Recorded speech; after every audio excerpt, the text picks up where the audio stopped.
जोहार गे निता खबर news page पाटा खन नित्यानंद मांडी सालाम को सागुन दाराम बड़ा के इन नितो तेलकुपी बारनी घाट रे मेना नोडे चलावेन मांदर हिलो खय हेलमेल चला कना अब फॉर्म इदी कते आदो ओंडे गे इन साव ᱧᱟᱯᱟᱢ होई कना मानतान दुर्गाचरण मुर्मू गमके जहां दो ओनिया सार पाथाम रेन एडिटर हो कनाई एवं निये खन हो मारंग उपरम उनिया द निये ताई जे सानतारते जहां कैलेंडर उडुक कना ओना दो नुई गमके मिटेन बनाव कदा कि अब बन बड़ाय उड़ीसा खन को उडुक कदा ठीक गे किंतु अब बेंगल खय दो नुई गमके के पहिले उडुक कदा जहां दो सानतारते कैलेंडर तो ओना साव सावते नेस आरहो मिटेन नवा जिनिस उडुक किदा ओना दो कना सानताड़ी पांजी अब उन दिन बांग्ला पांजी बन नेल कदा एवं सानताड़ी पांजी बांग नु अकाते से बांग थाय कानते उन दिन दो बांग्ला पांजी बन व्यवहार अगुइदा मेनखान ओना अनार दो चाबाइन तबुना नित अबु सानताड़ा अपनारा पांजी हबन नाम किदा नय बन नेल नाम दाड़ी कना अदो ओना के जहाई गमके निये पांजी बनाव कदा उनी मानतन दुर्गाचरण मुर्मू सा मिबार कथा बन गालमाराव अरे गमके जोहार के हाँ जोहार के अरे गमके आमा ओड़ा दो करे इन्या ओड़ा दो सारंगा रे खर पाड़ी अच्छा हम तो सानताड़ी कैलेंडर एम उडुक का तबुना एवं निया सार पाथाम आदि आयमा दिन खन उछन अगुए तबुना तो सुर दिन माने नेस के निये सानताड़ी पांजी हम तैयार किदा अद निये दो अकाल का कते भावना रहे एन तमा जे सानताड़ी पांजी हम बनाव लाक्ति कना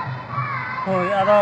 जतो हर गेबन बाड़ाया नखा सानताड़ी मीडियम ते जहां एजुकेशन एहब कना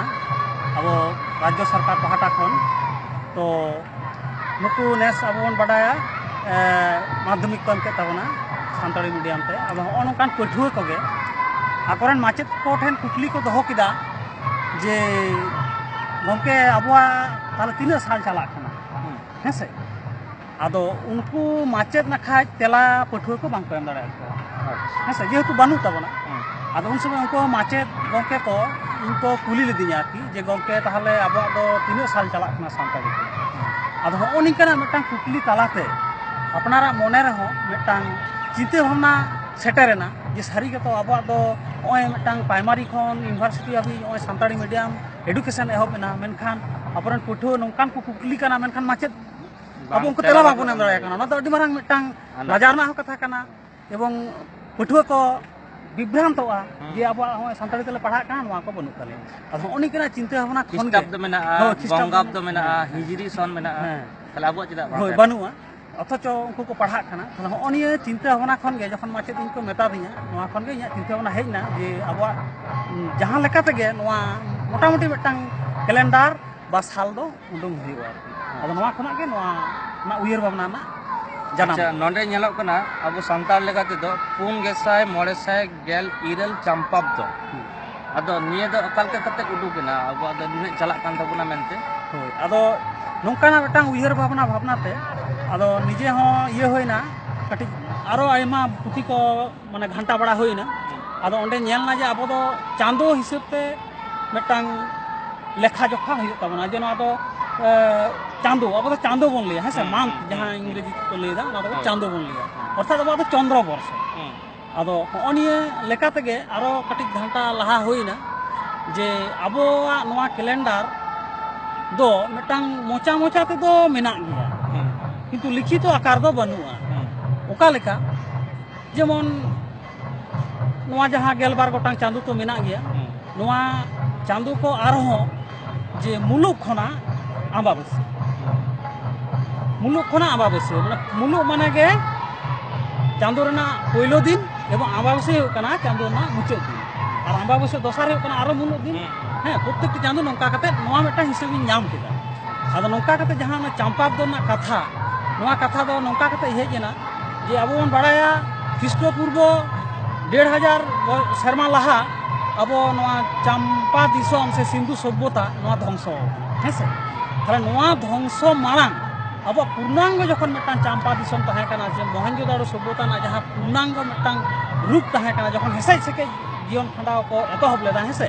सेरवा आरिचाली को झतो को एकदम हेसे सके ओना दो मोटामुटी ओना खना आरो 1 शर्मा ये 1000 शर्मा मारा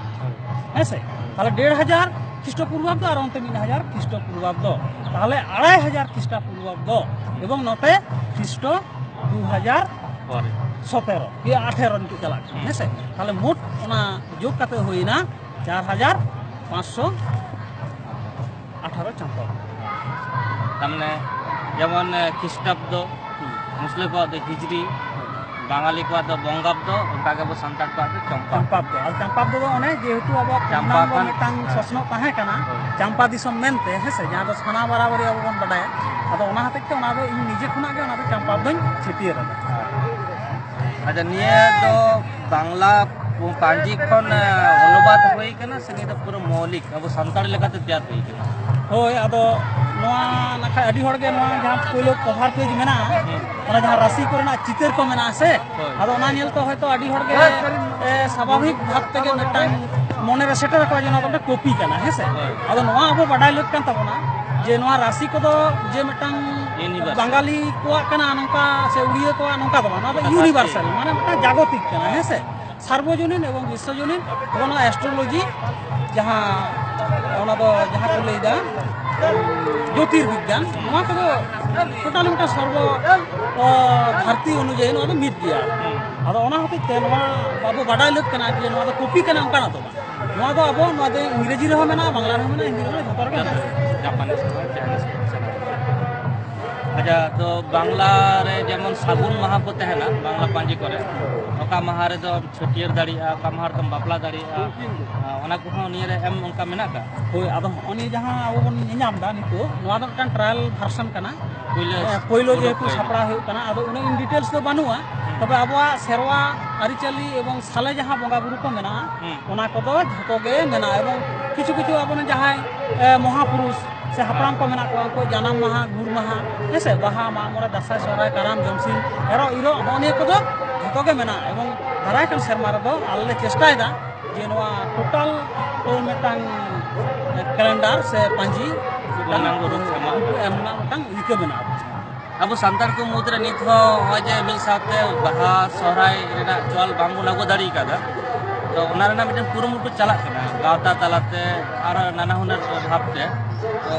नुई पांजी हो उनकारा मिटन कामिया जते अब मी साथ उन बाहा सोराय दाड़िया कारण जे तो निया पूरा डेट एम मेना का वक्त तो बाहा गानो का वक्त तो सोराय गानो सनम तो गमके आडी आडी सरहाव आम सा रपड़ कते आडी रस्कले इको किदा तो तायम दाराम दिन आरो निये पांजी जाते आरो भाली तैयार तबन आना कुरुमुटु तबन मानखान जोहार